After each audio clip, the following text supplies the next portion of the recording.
j'allais dire, celui qui mettra les moyens conséquents quant à la grandeur de la JSK, parce que la JSK, ce n'est pas pour diminuer d'un quelconque club ou d'une quelconque équipe, mais seulement la JSK mérite d'avoir les moyens adéquats pour pouvoir devenir un géant de l'Afrique. Unanimement reconnu qu'ils avaient travaillé dur, qu'ils avaient fait une préparation de la vie de certains joueurs d'expérience qui ont peut-être 3 ou 4 années à la JSK, n'ont pas eu ce genre de préparation. Donc peut-être que cette charge a eu un effet négatif sur le match. Mais ceci, encore une fois, n'explique pas ou ne justifie pas la défaite contre Aris. On a saisi le TAS pour éventuellement diminuer un petit peu le TAS. Mais sinon, le club est appelé, quel que soit le résultat du TAS, la JSK est appelée à payer ses dettes.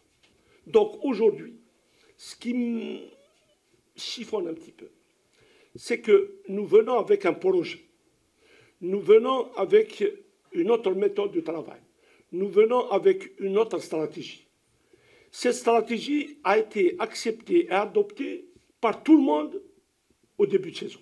Enfin, du moins, jusqu'à avant la défaite contre Aris. Malgré les 3 défaites successives en championnat. Voilà qu'au bout d'une défaite, tout est remis en cause.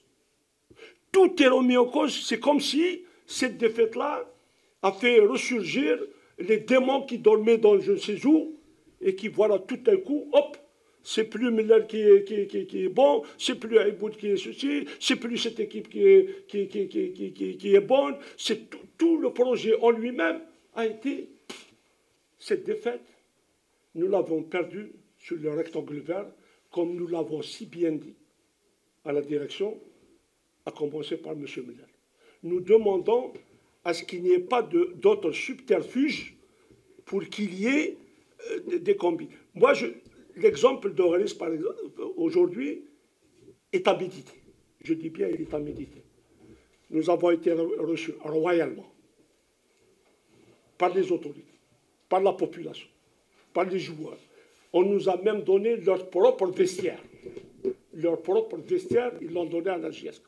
Par respect, par tout ce que vous voulez. Donc cette défaite-là, au lieu de la considérer comme étant, j'allais dire, une catastrophe pour le club. Non. Cette défaite qui s'est passée sur le rectangle vert, je dis bien encore une fois, est à méditer. Pourquoi?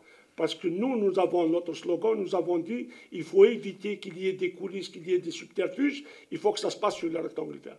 Et hier, mardi, à Aris, ça ne s'est passé uniquement sur le rectangle vert. Toutes les conditions étaient réunies et moi, je demande aux hautes autorités de l'État, je dis bien, c'est là qu'il faut investir, c'est dans ces clubs-là, c'est à ces gens-là qu'il faut donner de l'argent. Ce n'est pas des centaines de millions à des joueurs qui ne valent même pas le tiers ou le quart. C'est à ces gens-là qu'il faut remettre cet argent-là. Qu'on jette par les fenêtres, il faut le remettre à ces clubs-là qui travaillent dans le calme, qui travaillent dans l'ombre et qui forment des joueurs. Vous savez, l'équipe d'Aris, du président d'Aris qui me le dit, ils ont acheté les équipements 3 jours avant pour jouer contre la JSK. Alors, s'il vous plaît, ce football algérien mérite une refonte, mérite qu'on renégocie, qu'on rediscute de tout ce qui se trame dans ce football. Il y a du travail en bas, et dans tous les pays du monde, c'est l'amateurisme qui travaille pour le professionnalisme.